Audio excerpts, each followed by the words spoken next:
呢隻花你有梁明忠同埋 Albert 嘅，一睇個盒或者見我個樣，你就知道係講佢啦。哎呀，狂啊！嗱，今次咧呢一個系列咧，又翻去 D 系列啦，係即係佢嘅載具系列啊，去到第8盒啊 D08啊，即係個編號係我哋自己俾佢啊。咁大家都知道，去到已經出載具都出咗咁多款咯喎。今次玩乜嘢咧？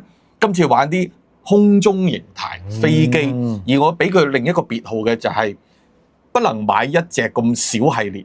咁大鑊，係啊，因為呢一個咧，陣間一路講落去，大家就會知道究竟點解不能買一隻咁少啊？先嚟睇睇先，嗱個盒都係一貫 Diacron 嘅設計啦，咁前面有佢嘅造型啦，後邊有一啲玩法，咁好簡單見到啦，就係咁樣啦。呢個形態，我喺即係佢最初早期嘅時候已經出咗嗰個預告噶啦嘛。你知 Diacron 嗰個宣傳係一浪接一浪 powerful 啊嘛。佢幾個月前已經話俾你聽，幾個月後一路排緊隊出乜嘢啊嘛。我已經話：哇！呢隻飛機好型喎，正，好正。但係究竟正到點樣？有啲咩玩咧？今日終於攞上手啊！嗱，首先呢個飛機形態係，我就覺得已經冇得輸啦。點解咧？首先，如果大家玩飛機類咧，咁都會見到哦，咁都係一隻飛機啦。係啊。咁但係飛機仲有好多機關喺裏邊，就偏少嘅。呢個第一。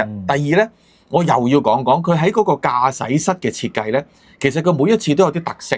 無論係佢細嗰啲駕駛艙，又或者呢個駕駛室咧，你淨係欣賞佢個設計同埋佢裏邊嘅造型咧，都需要花一段比較長嘅時間。已經不得了啦，不得了。嗱，先講講先。首先佢個駕駛艙又係偏向於大嘅銀幕啦。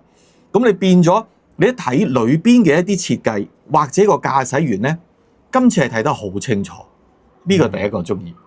第二個中意就係佢有一啲小型飛機嘅特性，就係除咗你喺上面見到駕駛員之外，下邊低炒呢度低炒正啊！呢個好 feel 啊！呢個咁樣你都見到啊嘛，即係有陣時咧見有啲飛機或者啲直升機咧，佢就係下邊都係玻璃啊嘛，透明啊嘛，咁你變咗，即係你喺下邊低炒上去都見到，咁你見成件事咧就好有一個科幻感，但係又有翻啲實感、現實嘅感覺喺度啊嘛，即係呢個我好中意，好中意，即係呢一個設計。如果你側邊睇，你睇得更清楚。上邊係透明，下邊都係透明。呢個我第一個好中意。咁當然啦。個機頭仲有冇嘢玩咧？係有嘅。咁但係喺介紹個機頭之前咧，飛機必定有嗰個起落架啊嘛。係啊。通常起落架咧就係分開嘅。係插上去。掹插式。唔要嘅時候攞翻出嚟。所以咧有兩個唔好處嘅，掹得多咧你就可能會爛啦，或者會鬆啦。同埋最驚嘅就係唔見啊嘛。呢個真係最大。咁但係佢做到咧係可以一體收納、收埋。收埋。咁呢個咧就係哇，真係正啦！收埋咗之後咧，其他就有嘢玩啦。因為機頭本身唔係淨係咁樣喎，佢仲可以變唔同嘅角度。而家呢個係最即係一個普通形態啦，佢仲可以掹出嚟。點解咧？因為佢可以將個角度褪咗上嚟，變成一個咁樣嘅形態。好似陳衰式喎。但係點解佢要變呢個咧？係有原因嘅。陣間話俾大家聽，可以褪上，當然係可以褪翻落去、褪落啦。但係點解佢又可以擺呢個形態咧？陣間講俾你聽，即係呢個設計咧都有排搞啊！好，我哋收翻埋呢個先。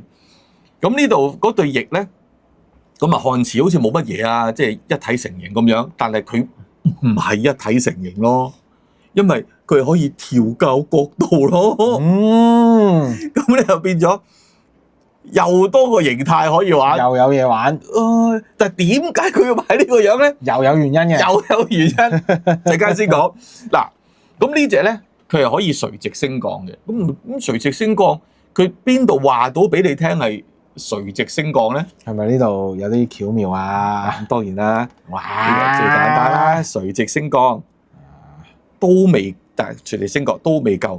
因為如果你睇一啲真實嘅即係現役嘅飛機，佢要垂直升降咧，佢嗰個推進器係可以調校角度㗎嘛。呢個睇下係可以調校角度，喂，令到可以垂直升降。仲要係咧，因為佢即係保留翻 Diacron 一貫嘅透光設計，所以佢呢個咧其實係透光部件嚟嘅。咁你呢度燈光喺呢度照落去嘅時候，呢度就好似有個推進器，有啲能量推出嚟咁樣。咁呢個啦，好啦，咁跟住講到去載具就係咁樣。咁正話你講到呢對翼又要咁樣，個機頭又要咁樣，究竟佢有啲乜嘢玩？咁當然啦，你見到嗰個機頂嘅部分，哇！即係望多兩眼先，呢個真係開心，真係嘅。嗱，嗰個機頂部分，你覺得係好多嘢啦。咁但係機底嘅部分又有啲咩好咧？就見到個機關啦。呢個機關咧就牽涉到呢個。佢跟D08嚟嘅一個部件，呢個係跟機嘅，呢個跟機嘅。咁但係咁冇辦法裝到上去嘅喎，唔緊要，因為佢都俾咗啲附加 parts 嚟嘅，就係呢個。你只要將呢個裝咗上去之後，跟住呢度一拍，咁就變成佢嘅機關槍啦。但係都未夠喎，因為原來佢除咗有嗰個槍炮之外咧，打開呢度，喂，仲有機關，仲有內藏嘅飛彈正！即係喺呢度有內藏嘅飛彈可以跌出嚟嘅。呢個有心思喎，呢個係啊，當然咧可以閂翻埋啦。咁但係夠唔夠咧？因為佢主要係一個運載機嚟噶嘛。咁或者係偵測用啦。咁好似都未夠。如果有敵人嚟咁點咧？佢機頭仲有一個少少嘅槍炮。哇！呢度打開有個少少嘅位，咁呢度咧就可以對，即係可能空對空或者空對地嗰種嘅攻擊用啦。咁佢閂翻埋啦，呢度有一個啦。咁如果想除翻出嚟點樣咧？因為佢拍咗到好似扣實咗，其實上面佢有一個黑色嘅掣，只要呢個掣啦，係啦，一拉佢就跌翻出嚟。咁呢一個位咧，會唔會淨係得咁少嘢玩咧？肯定唔會啦。係啊，咁少嘢玩唔使咁搞嘅。咁呢個唔好意思啦，跟住落嚟嗰啲咧就要之前買開Diacron某一啲嘅，所以就要儲咯，要儲一套咯。型號咧你就會有啦。嗱，呢個集裝箱其實你都見過，好即係唔同嘅 D 系列咧，佢都曾經跟過嘅。咁 D 裏邊咧就當然係有一啲載具，基本上任你擺。係啊，擺咗喺度啦。咁但係今次呢個玩法係點樣咧？就係將呢度直接就可以跟住正話講咗個機翼可以拉低啲啊嘛。咁就變咗一個載具啦。係。咁你就可以呢個集裝箱就唔會淨係喺地上去運輸啦，咁就可以飛埋上去啦。即係利用空中嘅方法帶你去運輸，我覺得呢個真係覺得係個設計係好正。如果嗰個運輸箱佢係用咗即係佢已經好多唔同嘅 D 系列已經出過，咁即係話第一個你要買多過一隻嘅原因就係因為你有幾個集裝箱，咁你要最低都買多一兩架咁樣。所以我陣間講完之後咧，我都要即刻出去再買，再入多隻，因為我真係覺得呢隻個設計我好中意，一隻唔夠喉，唔夠。好嗱，講埋先，都要講埋先。嗱，因為咧仲話講到嗰個機頭有得喐噶嘛，咁點解個機頭有得褪上褪落咧？集裝箱嚟到，咁你可能話我放低佢，咁裏邊啲載具咪可以出嚟咯。但係佢保留咗另一個形態，就係如果我想個集裝箱唔離開個機身，但係可以將裏邊嘅載具攞出嚟，咁點咧？咁佢就可以將個機頭褪咗上嚟，集裝箱咧就可以喺呢度直接打開，得啦，載具就可以出嚟啦。正呢個。咁但係唔係喎？咁如果話集裝箱唔一定要喺前面出㗎，咁喺後邊出得唔得咧？你就試下，如果調轉佢，集裝箱喺後邊出得唔得咧？當然係得啦，冇問題。咁但係如果喺後邊出嘅話，個機頭就冇需要向上啦嘛。係啊。咁所以佢機頭向下嘅設計咧，就可以用啦，就係用咁嘅形態。前面因為唔使再開啦嘛，所以佢可以將佢降落去，而且佢嘅角度咧係同佢呢個斜角咧啱啱好，啱啱好嘅。咁呢度咁樣嘅話咧，咁就可以開咗，載具就可以咁樣出嚟。真係所以呢個已經係好好玩。有冇留意咧？我點解會揀今次佢呢隻黑色嘅裝甲車帶嚟啊？點解咧？因為我好希望佢出翻一套完整嘅黑色，即係呢個載具啊！今次呢一個顏色，如果佢出翻個黑色就 perfect 啦。係啊，咁如果出咗個黑色，出埋個白色，哇！咁你就破產啦。好，呢個係另一個諗法。好，咁我講完呢個未完。因為正所謂 Diacon 你有好多種唔同嘅玩法，要睇下究竟你有幾多 set 噶嘛。咁呢個集裝箱，如果你擁有得夠多嘅話咧，前提擁有得夠多啊。係啊，咁啊今日我只係帶咗一個嚟嘅。咁只要佢將佢兩邊咧除咗咧，其實佢啲集裝箱係可以不斷延伸噶嘛。咁就可以變成好多個。佢最多咧係可以喺前排咧。即係呢度多一個，呢度多一個啦，就可以扣3個，即係一次過運輸3個。但係如果話唔係喎，我想再運多啲得唔得咧？佢可以呢度3個，呢度3個，6個。咁因為佢有一啲附加 parts 俾你咧，即係呢度咧就可以將兩排扣住嘅。係。咁就6個。咁但係6個嘅話咧，因為我暫時我得一架冇辦法展示到出嚟。佢另外咧就可以將另一架嘅運輸機放喺後邊。就拖住佢2架飛機拖住6個集裝箱咁去運輸，咁就完全變成另一種嘅模式啦。所以話呢個真係即係個設計嘅心思就係喺呢度啊。咁玩 Diacon 就係玩呢一個。咁但係你話除咗呢個集裝箱之外，仲有啲咩玩法？仲有嘅，咁我收翻呢個上嚟先。咁有啲人就會問，咁集裝箱佢出過好多種嘅。係。咁如果我有最舊嗰一代集裝箱，又或者係第2代嘅集裝箱，我用唔用到呢個運輸機咧？得唔得？答案係得嘅，只要用埋佢配翻個 pass 附加嘅 pass 放咗落去，又係喺呢個位度扣翻落去，就可以運初代嘅都得，初代嘅集裝箱。如果唔係，咁我有第2代比較高身啲嘅集裝箱得唔得啊？都係用翻呢個 pass，因為佢有個筍位，套翻落去，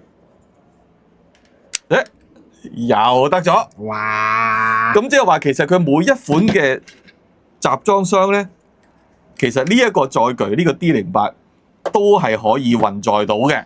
哇！咁所以你只要有呢架咧，你就可以將玩晒，全部玩晒。但係都係未夠嘅。仲有嘢，因為之前 TM 系列咧 Tactical Mover 嗰個系列咧，咁嗰啲機械人，如果佢想同呢個載具一齊聯乘玩下得唔得咧？又得，係得嘅。咁就要用另一個附加 parts，亦都係跟從 D08嚟嘅。只要將呢個附加 parts 扣咗喺上面，安裝咗喺佢呢度。咁就可以直接將佢，哇！呢個好有嗰個放落去啦，環太平洋嘅感覺。係啊，咁就可以打怪獸啊！呢度啫，咁你就可以直接將 Tactical Mover 邊一個型號都好啊，就可以咁樣去運輸。空降，就好似環太平洋跌落去吧，就打啦！所以今次呢隻咧。我係就最初講嘅，即係不能入一隻系列啊！呢個真係連我唔係玩開嘅，睇到呢種玩法我都心動。係啊，同埋另一個咧就係今次個人仔咧，佢用咗一個黃色嘅配搭式喺度啊嘛。點解咧？因為你閂埋咗個機艙蓋之後咧，你都好清楚可以展示到究竟個機緣喺咩裏邊嘅。咁所以我覺得呢個又係佢即係專登諗呢一個顏色嘅其中一個原因。咁所以咧。咁多樣嘢加埋，即係唔同嘅配件，你都可以擺到落去呢一架飛機上面。所以話你點能夠入一隻係唔夠厚嘅，係唔夠厚㗎。咁所以梗係期望佢可以繼續再出啲唔同嘅顏色啦。咁當然啦，喺等緊嘅同時咧，咁我自己就唔等住啦，就出去買多隻啦，玩住先，玩住先。呢個真係好玩，呢個真係好玩。誒，咁仲有啲嘢嘅，即係譬如話呢啲機頭翼咧可以拆出嚟啦。又可以插啲嘢上去啦。你自己如果有其他嗰啲都係呢一個 size 嘅，咁你就可以組裝另外一啲武器落去，咁就隨便你點玩都得啦。咁所以今次呢一隻 D08可以揸到上手咧，咁唔係淨係話我睇嗰個預告新品佢出嘅時候我中意，可以話俾大家聽，呢隻當你揸上手嘅時候係仲中意，因為可以太多嘢玩，咧，太多玩。重拾翻咧以前細個咧，攞隻飛機即係自己玩嗰啲感覺咧，即係呢一個好正，即係呢一個真係好正呢個，同埋成隻飛機好流線型啊嘛，係，即係呢個咧，我最中意佢就可以吊住個機械人，係吊就咁拍落去得㗎啦。哇 ，yes 哇，即係呢個咁樣咧，真係好有一個科幻嘅感覺啊！係啊，機械人如果佢本身冇嗰個飛行嗰個功能嘅時候咧，就用呢一個做一個運輸嘅方法啦。係啊，正啊！好，咁今日介紹住咁多先，即係希望明白啦。咁 Diaclone 都係嗰一樣啦。你買一隻有一隻嘅玩法，咁如果你買多過一隻咧，就有好多隻嘅玩法。咁啊要睇自己嘅情況係點樣啦。咁點樣都好啊。其實 Diaclone 真係幾好玩嘅，大家可以不妨留意下呢個Diaclone 嘅 D08系列啦，咁多謝晒咁多位，咁今日講住咁多先。咁如果大家想傾動漫，繼續同大家講多啲關於玩具或者動漫周邊嘅資訊咧，麻煩大家 subscribe、share、俾個 like 同埋俾啲 comment我哋，因為你嘅支持對我哋好重要嘅。我哋出邊比較密，可以嘅話撳埋個鐘仔或者睇晒啲廣告啦。咁當然啦，咁最近有好多朋友用唔同嘅方法支持我哋嘅，無論大家係想請我哋飲杯咖啡或者食個早餐，都係無任歡迎嘅。多謝晒咁多位先。咁當然啦。最緊要一樣啊！咁如果大家想對抗大數據嘅黑手，咁同埋多啲人可以知道有傾動漫嘅呢個平台，大家一齊傾下關於動漫嘅嘢，麻煩大家可能用最簡單嘅方法話俾身邊嘅朋友聽，叫大家一齊嚟支持傾動漫，每日都可以傾動漫嘅。咁我哋下次再傾過，拜拜。